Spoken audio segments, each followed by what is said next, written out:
Estamos aqui mais uma vez reunidos para o estudo do livro Nosso Lar, de André Luiz, psicografado por Francisco Cândido Xavier. Hoje vamos estudar o capítulo 50, o último capítulo desta obra da literatura espírita. E o capítulo 50 vamos falar Cidadão de Nosso Lar. Mas antes, quero pedir a Jesus, nosso Mestre, nosso Irmão Maior, para que nos dê a paz, a harmonia neste momento em que vamos estudar o livro do Nosso Lar, para que tenhamos o discernimento de fazer-me entender e vós de entendermos o que quero transmitir. Obrigado, Jesus, e que assim seja. Vamos então dar início ao estudo do capítulo 50.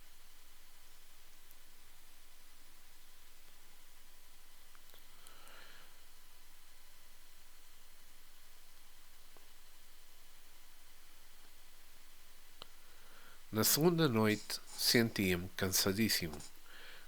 Começava a compreender o valor do alimento espiritual, através do amor e do entendimento recíprocos. Em nosso lar, atravessava dias vários de serviço ativo sem alimentação comum, no treinamento de elevação a que muitos de nós se consagravam. Bastava-me a presença dos amigos queridos, as manifestações de afeto, a absorção de elementos puros através do ar e da água, mas ali não encontrava senão escuro campo de batalha, onde os entes queridos se convertiam em carrascos. As meditações preciosas que a palavra de Clarencio me sugerira dava-me certa calma ao coração. E vejamos estas palavras de André Luiz neste início, dá-nos para refletir um pouco. Vamos pensar. Qual seria essa razão do cansaço que André Luiz estava manifestando? Bem, ele disse que faltava-lhe o alimento espiritual, ou seja, o alimento espiritual através do amor e do entendimento recíprocos.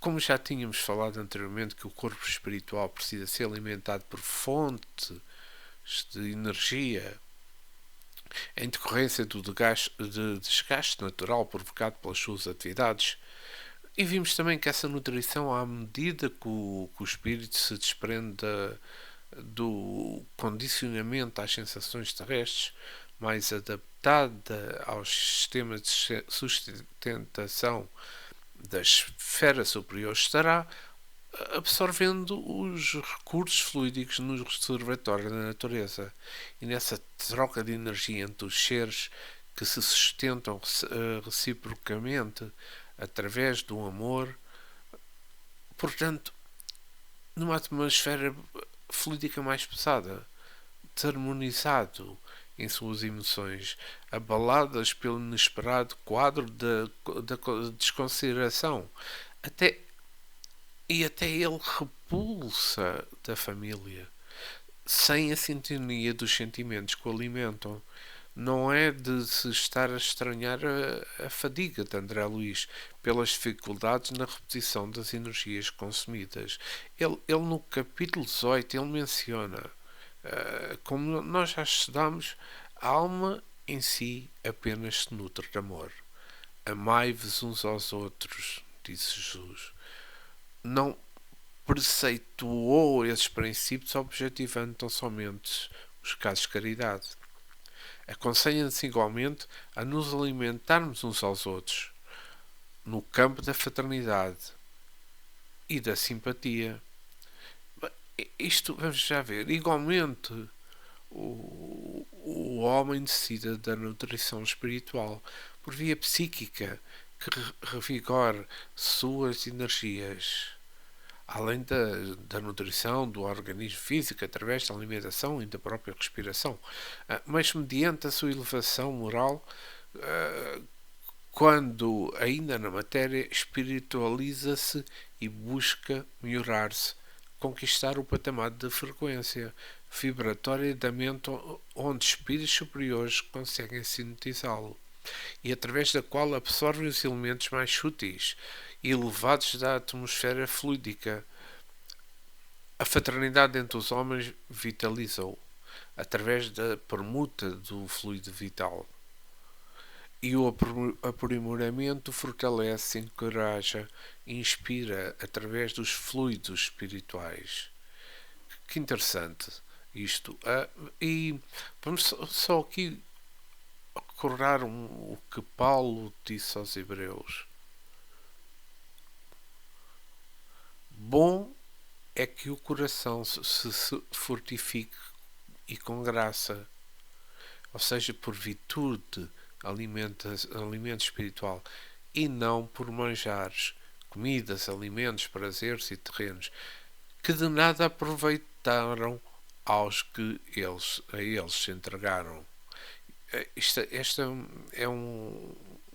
faz parte do Evangelho de Paulo, 13.9. E há aqui uma coisa que é importante, que há vícios de nutrição da alma, tanto quanto existem na alimentação do corpo. Há muitas pessoas que trocam a água pura pelas bebidas excitantes, pelo qual muita gente prefere lidar com a ilusão prejudicial em se tratando dos problemas espirituais. Isto é importante porque o alimento do coração, para ser efetivo na vida eterna, há de se basear-se nas realidades simples do caminho evolutivo. Inúmeros aprendizes guardam a experiência religiosa que lhes diz respeito por questão puramente intelectual. Imperioso, porém, é reconhecer que o alimento da alma, para fixar-se em definitivo, reclama ao coração sinceramente interessado nas verdades divinas. Quando o homem se coloca na posição íntima, fortifica-se realmente para a sublimação, porque reconhece tanto material do trabalho digno em torno dos próprios passos, que qualquer sensação transitória para ele passa a localizar-se nos últimos degraus do caminho. Isto foi o apontamento que tirei do Pão Nosso, o livro de Emmanuel, psicografado de Francisco Cândido Xavier, no capítulo 134, sobre a nutrição espiritual. Mas aqui também há uma questão. Que tipo de nutrição encontrava André Luiz na colónia? Mas não obtinha naquele que havia de ter sido o seu lado terreno. Vamos tentar perceber o que é esta diferença, porque, vamos lá ver. Na colónia, além dos recursos fluídicos de um ambiente mais elevado, como chegou a ser mencionado em capítulos anteriores, a absorção de elementos puros através do ar e da água. André estava cercado pelo amor fraterno dos companheiros. Como ele disse, bastava a presença dos amigos queridos, as manifestações de afeto. Será que nossos queridos desencarnados, ao visitarem seus lares terrenos, encontram a nutrição através da paz e do amor que necessitam? Ou, como André Luiz, se deparam com um escuro campo de batalha de verdugos decrescentes? Isto é importante, porque vamos aqui também falar de outra parte desta parte do texto, que diz: porque é que as meditações preciosas que a palavra de Clarence lhe sugerira davam-lhe certa calma ao coração? Recordando as palavras de Clarencio, isto no capítulo 49, o anterior capítulo,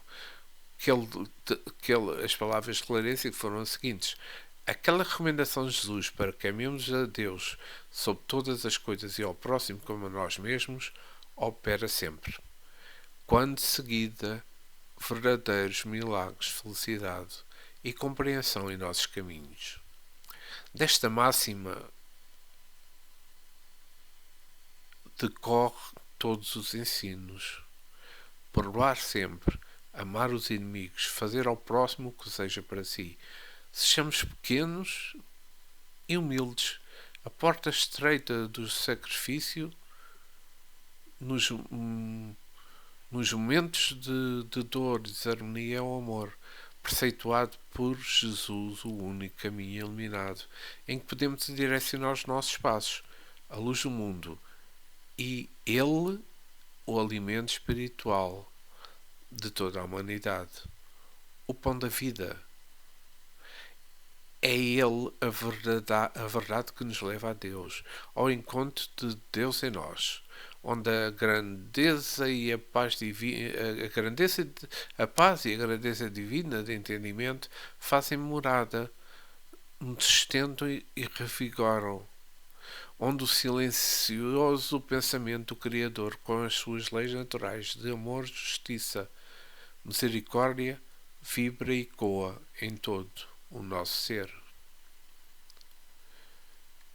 Acho que isto é extremamente importante termos falado sobre isto, porque leva-nos a pensar. E vamos continuar com o texto. Compreendia finalmente as necessidades humanas. Não era proprietário de Zélia, mas seu irmão e amigo. Não era dono dos meus filhos, e sim companheiro de luta e de realização. Recordei que a senhora Laura certa vez me afirmara que toda a criatura no testemunho deve proceder como a abelha acercando-se das flores da vida, que são as almas nobres, no campo das lembranças, extraindo de cada uma a substância dos bons exemplos, para adquirir o mel da sabedoria. Apliquei ao meu caso o proveitoso conselho e comecei recordando minha mãe. Não se sacrificara ela por meu pai, ao ponto de adotar mulheres infelizes como filhas do coração. Nosso lar estava repleto de exemplos edificantes. Então, vamos aqui pensar um pouco o que significa as palavras de André sobre as necessidades humanas. Isto é importante referirmos. Vou tentar explicar. Vamos lá ver. Assim como a vida encarnatória é passageira, os laços dos relacionamentos terrenos também são provisórios, adequados à necessidade dos espíritos para as suas experiências momentâneas, que visam a evolução. Somos todos seres do universo e, assim como André, pertencemos à grande família de Deus, mas, diferentemente dos espíritos encarnados, libertos da matéria mais grosseira, nossa condição temporária de ligação ao corpo físico nos impõe condições e situações apropriadas aos cenários que transitamos. Logicamente que a maneira que lidamos com esses condicionamentos depende do estágio evolutivo em que nos encontrarmos e a situação do progresso alcançado pela sociedade onde estamos inseridos. Quanto maior o entendimento da humanidade e, em particular, sobre as verdades espirituais, mais abrangente e fraterna serão as nossas relações. Portanto, como espírito do universo, André Luiz concluiu: não ser proprietário de Zélia, mas seu irmão e amigo, nem dono dos filhos, mas companheiros de luta. Só um apontamento da ceifa de luz de Emmanuel, sob a prece por luz, onde ele menciona: Senhor, clareia-nos o entendimento, a fim de conheçamos as suas consequências em suas consequências, os caminhos já trilhados por nós. Entretanto, faz-nos essa concepção mais particular para descobrirmos sem enganos onde as estradas mais retas que nos conduzem à integração com os teus cursos. Isto é, eu acho que é extremamente importante esta parte e é importante também para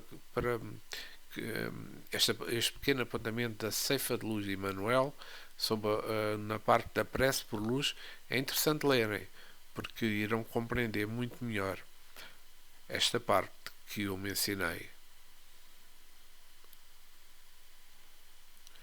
E vamos continuar com o texto.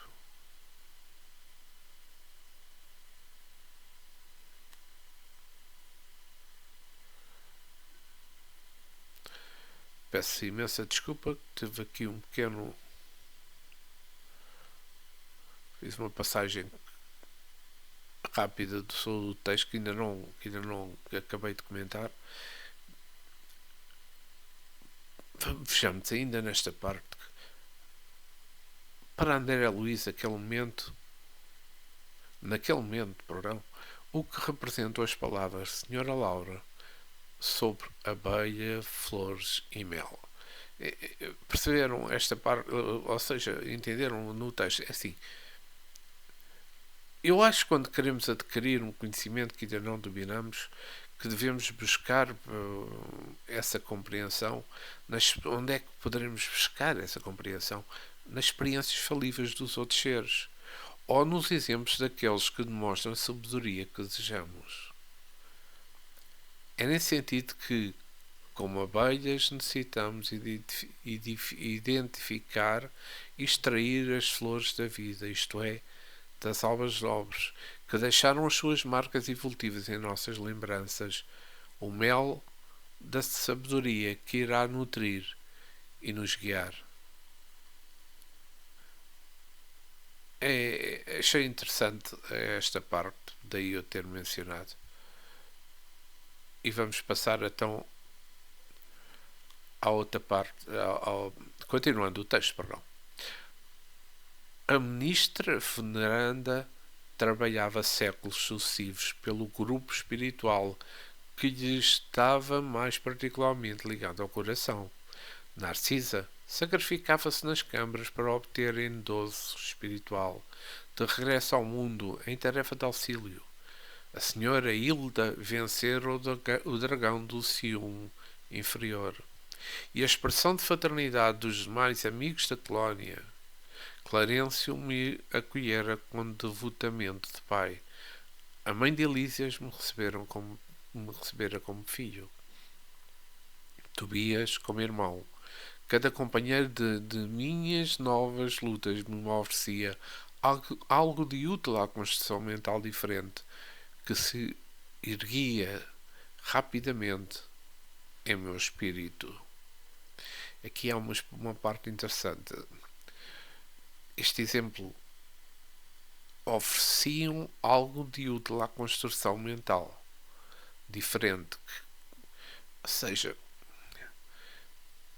a mãe de André tornou-se o seu grande exemplo para ressignificar a posição de Zélia e os filhos em seu entendimento espiritual e mortal, assim como ela o fez com o marido e as companheiras. A ministra veneranda, a demonstração de que quanto mais evoluído o espírito, maior a sua necessidade de trabalhar fraternalmente para a coletividade. Estimada Narcisa, sua referência nos sacrifícios pelo bem do próximo para alcançar a bagagem necessária de auxílio dos entes queridos mais próximos ao seu coração. A senhora Hilda foi quem mostrou o verdadeiro sentido da família, balançando seus conceitos e sentimentos inferiores de possessividade. Clarencio, a figura do pai que acolhe com generosidade respeita às limitações do assistido, mas não o poupa das dores morais que o possam erguer. A mãe de Lisias, a figura maternal que obriga e agasalha com amor e usa as próprias dificuldades e experiências para aconselhar e mostrar o caminho. Tobias, o irmão e o amigo mais experiente que acompanhava e divide a vivência rotineira e cuja presença fortalece e esclarece cada passo do aprendiz. Acho que foi bastante giro falarmos sobre isto, porque aqui estão as bases que levaram André Luiz realmente a mudar o seu entendimento de vida, a mudar o seu entendimento da alma, a crescer. E vamos continuar com o texto. Procurei-me afastar-me das considerações aparentemente ingratas que ouvia no ambiente doméstico e decidi colocar acima de tudo o amor divino e acima de todos os meus sentimentos pessoais as justas necessidades dos meus semelhantes. No meu cansaço, procurei o aposento do enfermo, cujo estado se agravava de momento a momento.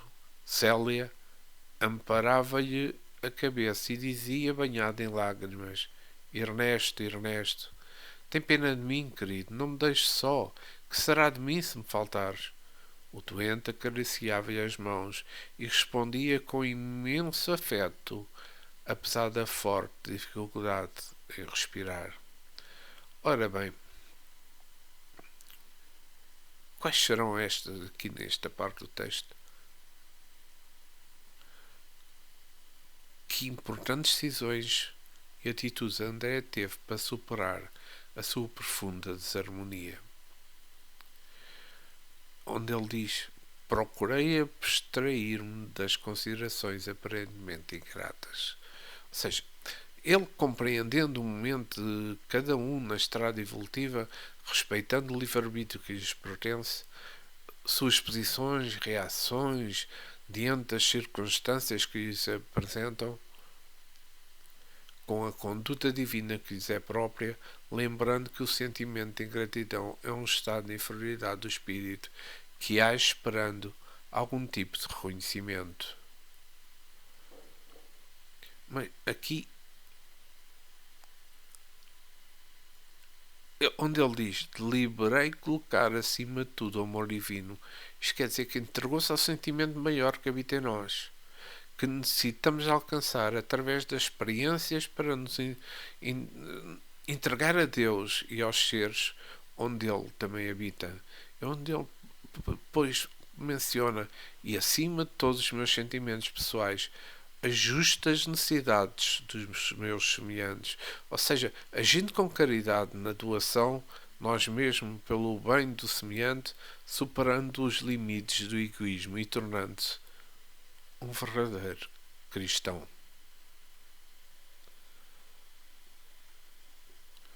Vamos continuar com o texto. Roguei ao Senhor energias necessárias para manter a compreensão imprescindível e passei a interpretar os cônjuges como se fossem irmãos. Reconheci que Célia e Ernesto se amavam intensamente. E se de facto me sentia companheiro fraternal de ambos, devia auxiliá-los com os recursos ao meu alcance.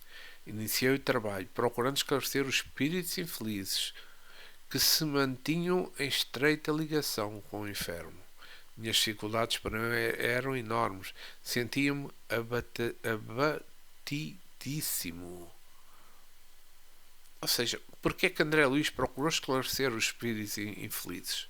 Para melhor entendimento, ou seja, se ele passava, como ele disse, a interpretar os cônjuges como se fossem irmãos, então, como mencionou, devia auxiliá-los com os recursos ao seu alcance. E, identificando a influência prejudicial daqueles espíritos infelizes, também seus irmãos, percebia a necessidade de prestar socorro do esclarecimento a esses obsessores que pudesse libertá-los do estado de desventura. É esse o princípio aplicado no entendimento fraterno a irmãos desencarnados, praticado nas casas espíritas através de reuniões mediúnicas. Nelas, os médiuns e esclarecedores, com a assistência dos espíritos protetores, têm a oportunidade de aprender e praticar a caridade, auxiliando irmãos infelizes, presos em seus tormentos e obsessões. Há uma parte importante que podereis ler, que podem ler, perdão, ou seja, no livro Diálogo com as Sombras, de Hermínio Miranda, na introdução e no capítulo 1, sobre esta parte do entendimento fraterno, esclarecimento aos espíritos, que é muito, muito importante poderem ler, que irão ter um esclarecimento muito maior sobre o que eu me ensinei.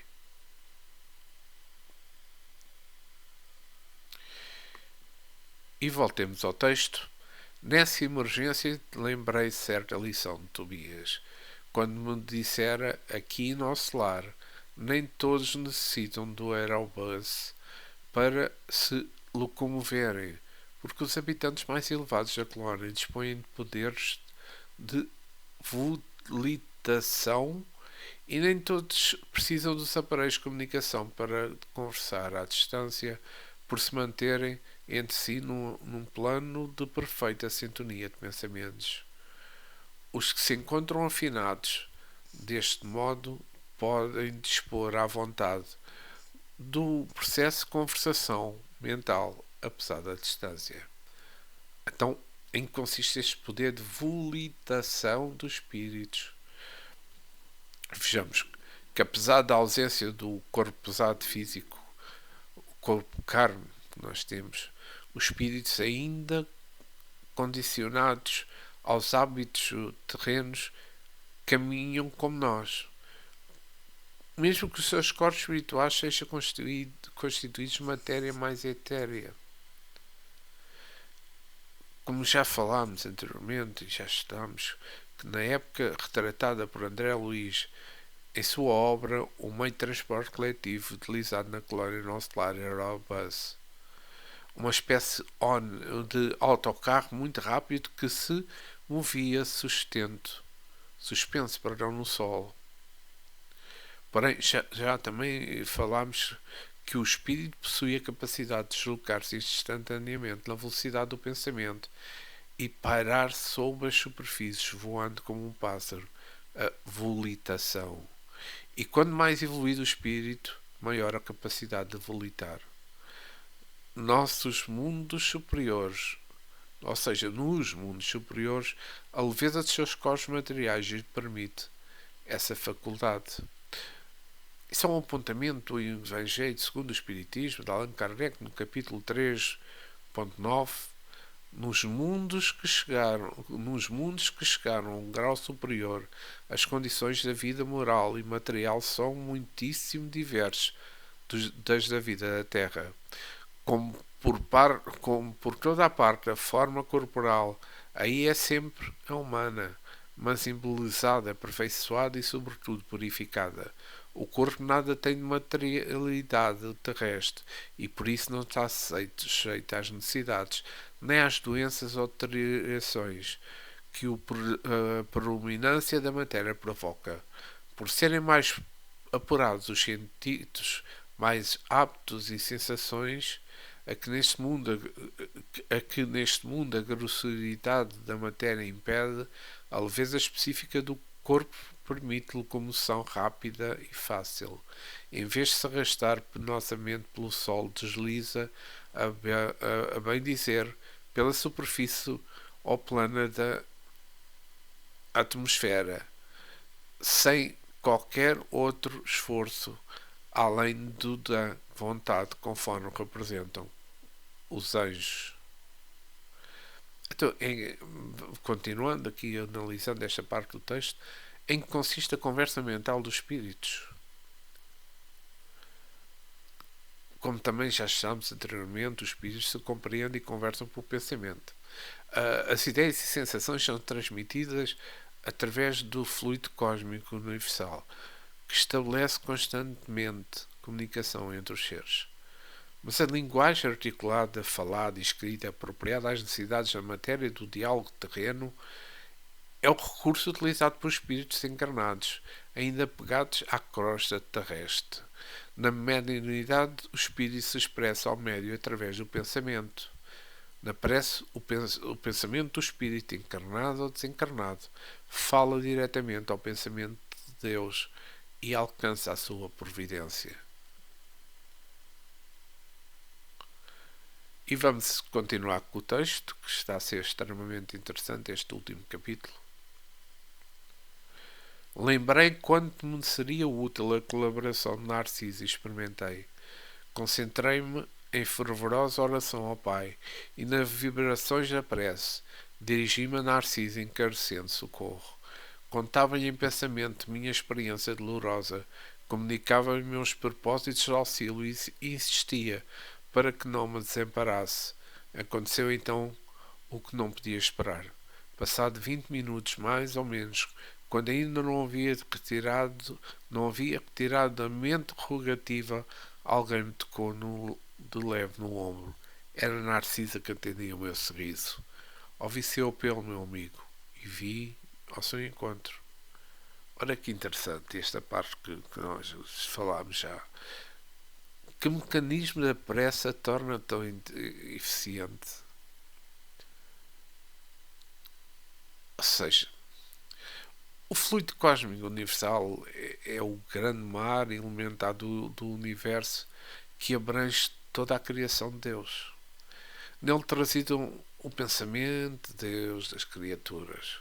Podemos então dizer que Deus está em tudo e tudo está em Deus. E estando Deus em nós, nossos pensamentos repercutem no Criador e nos sintonizam com outras criaturas através da sequência vibratória da nossa mente. Porém, no pensamento em prece se elevam as nossas vibrações, alcançando patamares superiores de conexão, de acordo com a qualidade, a intensidade e a persistência da vontade empregada, auxiliando o justo auxílio conforme a vontade divina, perdão. E vamos continuar com o nosso texto. Não cabia em mim de contentamento. A mensageira do bem fixou o quadro, compreendeu a gravidade do momento e acrescentou: não temos tempo a perder. Apesar de tudo, aplicou passos de reconforto ao doente, isolando das formas escuras, que se afastaram por encanto. Em seguida, convidou-me com decisão: vamos à natureza. Ora, em que consiste estes passos aplicados por Narcisa? Nós todos sabemos que o passo espiritual é a transmissão fluídica do espírito a espírito, encarnados e desencarnados, através do sentimento fraterno de amor ao próximo e do impulso da vontade. O espírito doa ao outro espírito fluidos cujos efeitos na assimilação são ajustes dos elementos do desequilíbrio psíquico, perispiritual e físico do ser, substituindo os fluidos deletérios por fluidos benéficos, equilibrando o funcionamento das células, tecidos lesados e estruturas neurológicas associadas ao estado de lucidez mental e intelectual do indivíduo. O grau evolutivo do espírito influi na qualidade dos fluidos transmitidos, renovando o seu estado íntimo do doente. Narcisa consegue o afastamento daqueles espíritos infelizes que não mais encontram a sintonia correspondente às suas mentes doentias. E vamos continuar com o texto. Acompanhei essa hesitação a ela, notando a estranheza, acentuou: não só o homem pode receber fluidos e emiti-los. As forças naturais fazem o mesmo nos reinos diversos em que se subdividem. Para o caso do nosso inferno, precisamos das árvores. Elas nos auxiliarão eficazmente. Ora que esta parte, vamos aqui fazer só uma pequena reflexão sobre o que é que significa.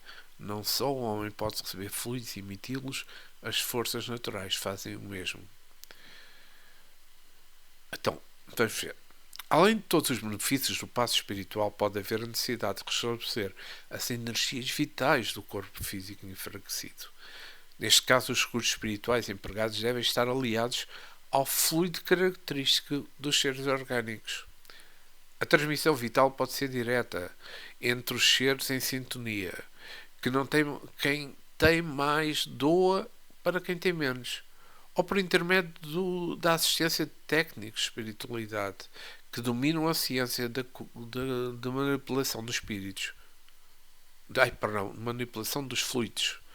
Como homens, animais e plantas são animados por essa energia vital, caberá a esses técnicos a escolha da fonte que melhor possa atender os propósitos de revitalização específica do necessitado em determinada condição. A atividade do princípio vital de que o ser está impregnado é mantida pela ação e funcionamento dos órgãos de cada espécie viva. E apesar de estar presente em todos os seres orgânicos, a quantidade do fluido varia de acordo com as espécies. Não é constante no ser nem nas criaturas da mesma espécie. E vamos continuar com o nosso texto. Admirado da lição nova, seguia silencioso. Chegados ao local onde se alinhavam enormes folhagens, Narcisa chamou alguém com expressão que eu não podia compreender.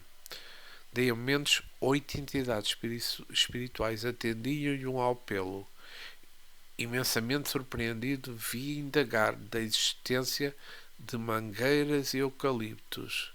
Devidamente informada pelos amigos que me eram totalmente estranhos, a enfermeira explicou. São servidores comuns do reino vegetal, os irmãos que nos atenderam. Ora, quem seriam então essas entidades, não é? Evocadas por Narcisa. Servidores comuns do reino vegetal. Ou como já vimos, são seres espirituais encarregados de servir a natureza em sua formação e em sua consideração. Só aqui uma parte da revista Espírita de Allan Kardec, no ano 5º, número 17, agosto a outubro de 92, entrevistado. É uma entrevista de Divaldo Franco. Divaldo Franco. Existem os chamados espíritos elementais aos espíritos da natureza? A resposta é a seguinte: sim. Existem os espíritos que contribuem a favor do desenvolvimento dos recursos da natureza. Em todas as épocas eles foram conhecidos. Identificavam-se através de uma nomenclatura variada, fazendo parte da mitologia dos povos, alguns deles deuses, que se faziam tremer ao mar. Perceberam que a importância destes espíritos para o equilíbrio da própria natureza e a própria conservação? Eles existem. Como existe para tudo o resto, que é a criação de Deus. E vamos continuar com o nosso texto. E à vista da minha surpresa, rematou. Como vê, nada existe de inútil na casa do nosso Pai. Em toda a parte há quem necessite aprender, há quem ensine. E onde aparece a dificuldade surge a providência. O único desventurado na obra divina é o espírito imprevidente que se condenou às trevas da maldade. Narcisa manipulou em poucos instantes certa substância com as emanações do eucalipto e da mangueira, e durante a noite aplicamos o remédio ao enfermo através da respiração comum e da observação dos poros. Então vamos aqui parar no texto e pensar. Porque o único desventurado na obra divina é um espírito imprevidente. Como ela menciona, verificamos. Aqui temos que pensar um pouco, eu penso que terá que ser deste modo. Se Deus é o Criador, causa primária que rege os mundos e seres em sua inteligência suprema de amor, de justiça, de bondade, está em tudo, atraindo intimamente toda a sua criação para a perfeição, suas leis naturais que abrangem toda essa unidade em perfeita luz estão gravados nas criaturas. A sabedoria divina concede ao ser espiritual a liberdade de escolha, que o afastam ou direcionam no caminho de Deus. É o nosso livre-arbítrio íntimo que o integra em todo o universo. Se suas decisões refletem as qualidades divinas, se movimentará a luz. Caso contrário, examinará as trevas de sua maldade e egoísmo para que experimente a necessidade de retorno a Deus. Então temos que recordar o seguinte: a imprevidência é a falta de cuidados com atos praticados. É não ponderar sobre as consequências para si e para os outros. É agir movido pelos instintos sem refletir. Sem um autodomínio sobre as tendências primitivas que acompanham o espírito. Sem a vigilância e a preocupação necessária para se autoeducar. Sem criar hábitos que direcionam o ser a atitudes concordantes das leis divinas. Sofrimento reeducadores poderiam ser evitados se o espírito não fosse negligente sobre as leis morais que estão gravadas em sua própria consciência. Acho que entenderam esta parte e vamos continuar com o nosso texto.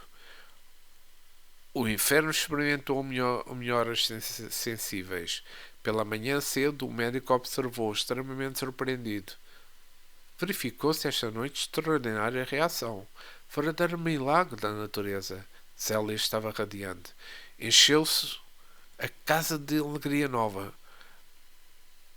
Por minha vez, experimentava grande gelúbio na alma. Profunda, lento e belas esperanças revigoravam o meu ser. Reconhecia eu mesmo que vigorosos laços de inferioridade se haviam rompido dentro de mim. Para sempre. Ou seja, aqui vamos para o texto e vamos pensar. Baseados nessa experiência, como se pode definir o que muitos chamam de milagre?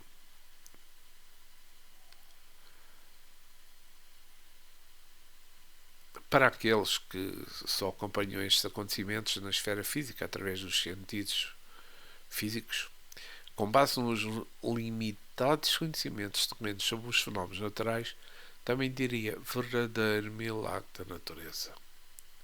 Mas para quem já tem olhos para entender que a providência divina que age através das suas criaturas, utilizando os recursos de toda a sua criação, compreende que tudo está sujeito às leis naturais, físicas e morais, ou seja, físicas e espirituais, passando a cogitar a possibilidade de intervenção dos espíritos e dos estados da matéria nas suas necessidades, ainda insondáveis aos homens. Não é milagre, não é sobrenatural. No Espírito da Verdade, o livro de Chico Xavier, no capítulo 8, onde o Espírito Agar diz: o milagre é sempre o coroamento de um merecimento, mas nunca a anulação das leis naturais, que funcionam igualmente para todos. E o Espírito André Luís menciona: milagre, designação dos factos naturais, cujos mecanismos familiares à lei divina ainda se encontram verdadeiro vedado ou fechado ao entendimento incompleto da criatura. É uma parte que eu vou ler rapidamente do livro dos Médios, no item 128,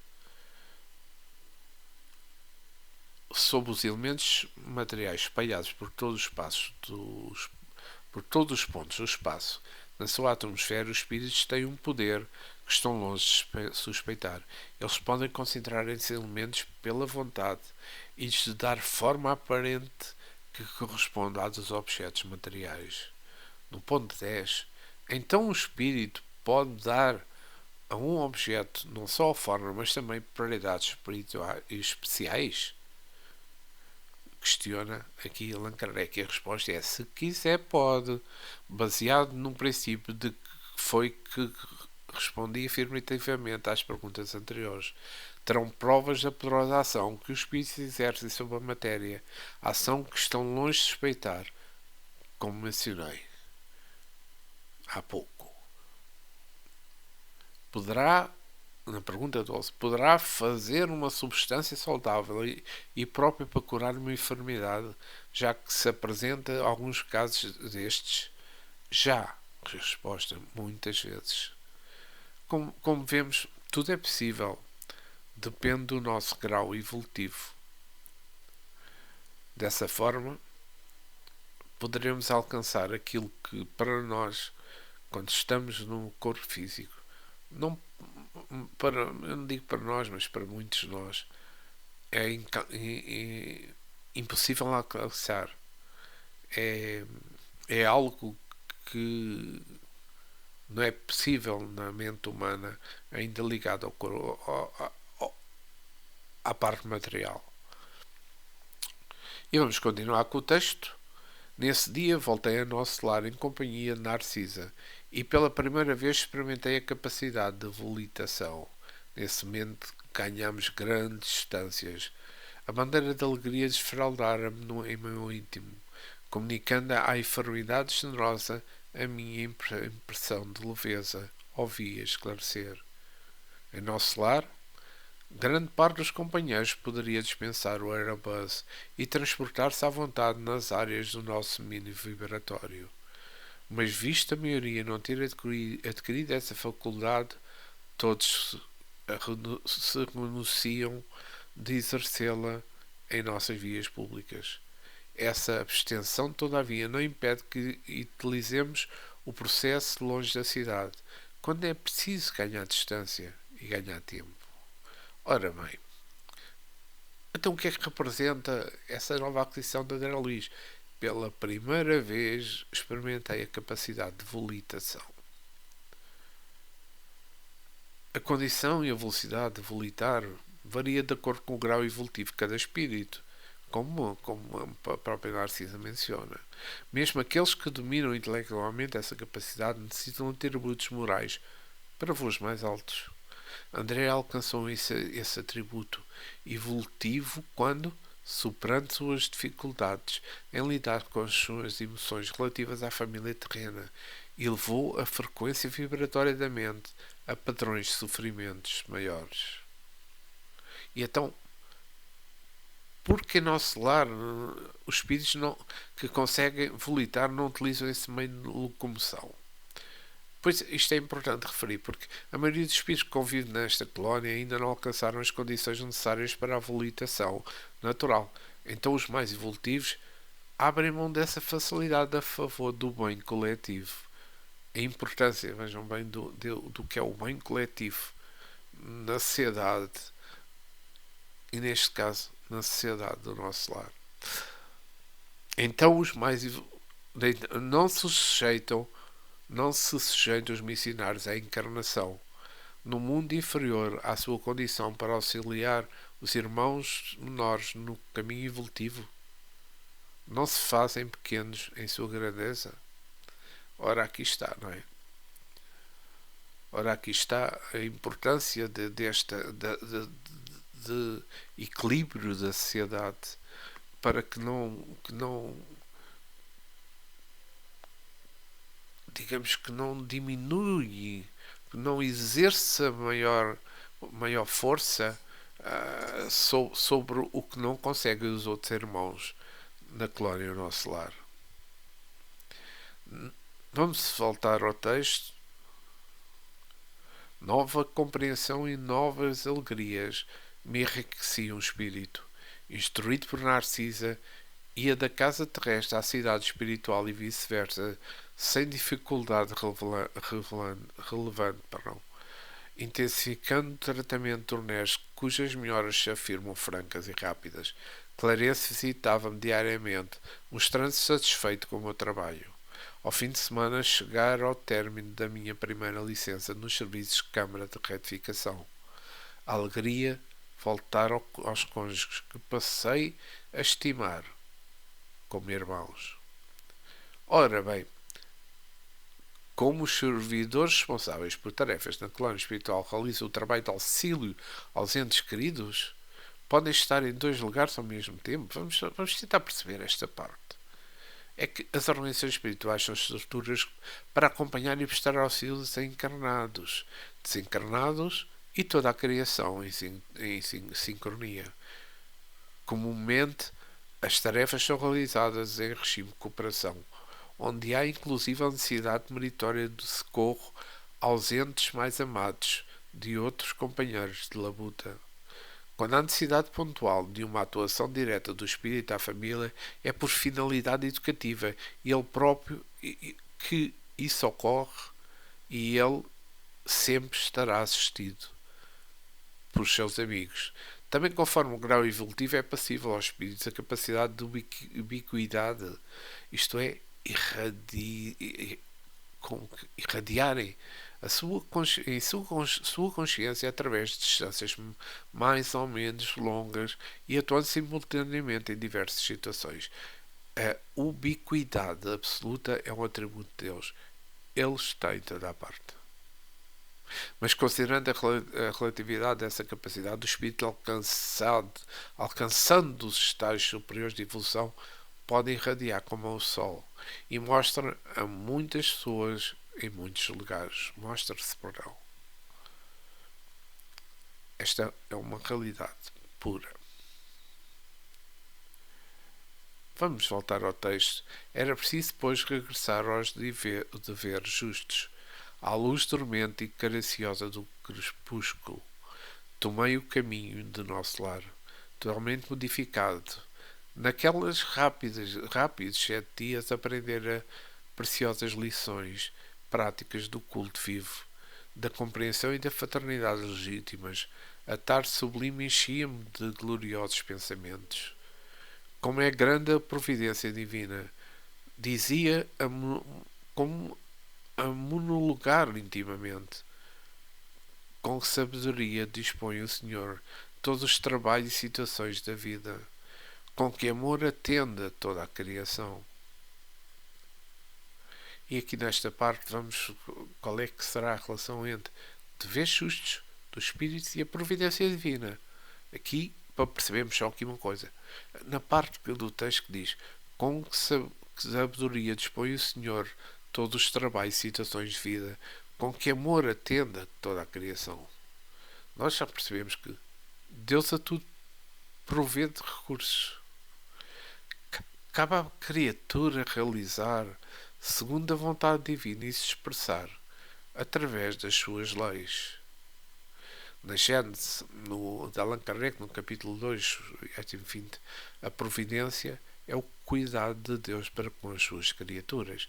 Ele está por toda a parte, tudo vê e tudo preside, mesmo as coisas mais mínimas. É nisto que consiste a ação providencial. Que importante esta parte.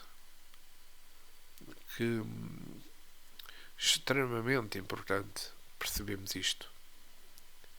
E vamos continuar com o nosso texto. Algo, porém, me arrancou da meditação que me acolhera. Mais de 200 companheiros vinham ao meu encontro. Todos me saudavam, generosos e acolhedores. Lisias, Laxínia, Narcisa, Silveira, Tobias, Salústio e numerosos cooperadores das câmaras ali estavam. Não sabia que atitude assumir. Colhido assim de surpresa. Foi então que o ministro Clarence, surgindo à frente de todos, adiantou-se, estendeu a mão e falou: até hoje, André, você era o meu aprendiz na cidade. Mas doravante, nome da governadoria, declaro cidadão de nosso lar. Ora, aqui está um ponto-chave deste todo este livro. O que é que representa o título Cidadão do Nosso Lar, conquistado por André Luiz? Ele já não era cidadão daquela colónia espiritual. Ora bem, podemos estar em um lugar sem pertencermos àquele lugar. Para ser cidadão é necessário estar em sintonia com os propósitos, fundamentos e normas que regem aquele lugar. É nos sentirmos harmonia com o espírito que prevalece naquela atmosfera fluídica. E André conquista essa condição ao libertar-se das amarras que o condicionam sua mente e aos seus vínculos possessivos do nosso lar. Agora, nosso lar era o seu verdadeiro lar. Que giro e que comovente que foi esta parte. E vamos continuar com o texto. Porque tamanha magnanimidade, se o meu trunfo era tão pequenino. Não conseguia reter as lágrimas de emoção que me embargava a voz, e considerando a grandeza da bondade, atirei-me aos braços paternais de Clarencio, a chorar de gratidão e de alegria. Ora, aqui vamos ver como podemos estar preparados, como podemos, digamos, não sempre, mas prepararmos para merecermos um bom lugar na dimensão espiritual para lá retornarmos. No Livro dos Espíritos, na questão 257, no ensaio teórico nas sensações dos espíritos, Allan Kardec escreve: dom-me suas paixões animais, não alimente ódio, nem inveja, nem ciúme, nem orgulho. Não se deixe dominar pelo egoísmo. Purifique-se nutrindo bons sentimentos. Pratique o bem. Não ligue às coisas deste mundo, importância que não merecem. E então, embora revestidos do invólucro corporal, já estará depurado, já estará liberto do jugo da matéria, e quando deixar esse invólucro não mais sofrerá essa influência. Nenhuma recordação dolorosa lhe cairá dos sofrimentos físicos que haja sofrido. Nenhuma impressão desagradável eles deixarão, porque apenas terão atingido o corpo e não a alma. Sentir-se-á feliz por haver libertado deles, e a paz da sua consciência o isentará de qualquer sofrimento moral. Leiam esta parte no Livro dos Espíritos, na questão 257, sobre o ensaio teórico nas sensações dos espíritos, que é extremamente importante. E, continuando com o Evangelho segundo o Espiritismo, no capítulo 17, item 10, um sentimento de piedade deve sempre animar o coração dos que reúnem sob as vistas do Senhor e imploram a assistência dos bons espíritos. Então, purifique os corações, não deixe que neles demore qualquer pensamento material ou fútil. E leve o espírito até aqueles por quem chamam, a fim de que, encontrando em vocês as disposições necessárias, possam alcançar em abundância a semente que é preciso que germine em suas almas e dê frutos de caridade e de justiça.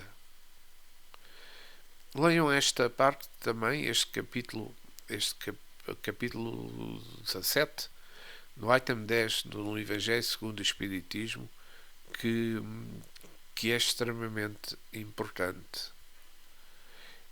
E vou só ler aqui um pequeno apontamento sobre a árvore da vida no caminho e a verdade, ou seja, no Evangelho segundo o Espiritismo de Allan Kardec, no capítulo 18, no item 16. Pois abram os olhos e os corações, meus amados, cultivem essa árvore da vida, cujos frutos dão a vida eterna. Aquele que a plantou os convida a tratá-la com amor, e havereis dar ainda mais com abundância seus frutos divinos.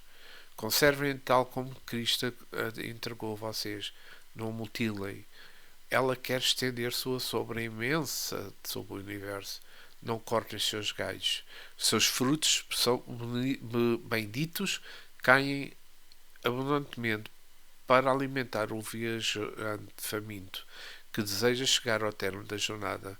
Não amontou esses frutos para armazená-la e deixá-la produzir, a fim de que ninguém se sirvam. Muitos são chamados e poucos os escolhidos. Esta é a parte final que eu queria mencionar no livro, deste estudo do livro do Nosso Lar. Que Deus, que o Senhor de bênçãos os abençoe, que Deus de luz os ilumine, que a árvore da vida ofereça a vocês frutos abundantes. Creiam e oram, disse Simão no Evangelho segundo o Espiritismo. E quero agradecer desde já a todos os que partilharam comigo o estudo deste livro Nosso Lar. Quero agradecer-vos por terem-me acompanhado, por terem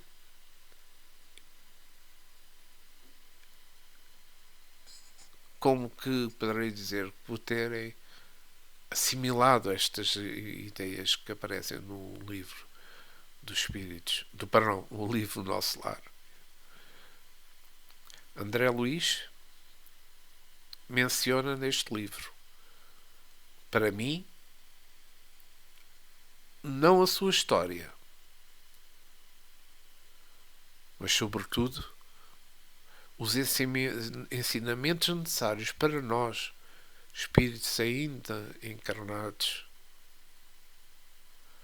podemos perceber o que nos espera no mundo espiritual. São lições e lições que André Luiz menciona neste livro. São lições e lições que André Luiz nos ensina. Tudo, para mim, só com um objetivo: preparar-nos para quando chegarmos ao plano espiritual. Agradeço desde já a todos novamente. Mas antes, quero agradecer ao nosso Mestre Jesus, nosso irmão maior, nosso guia espiritual, aos nossos guias, aos nossos amigos espirituais, a todos os que estiveram a assistir ao estudo deste livro, Nosso Lar. A todos os que partilharam comigo este momento de aprendizado para mim, mas para vós também.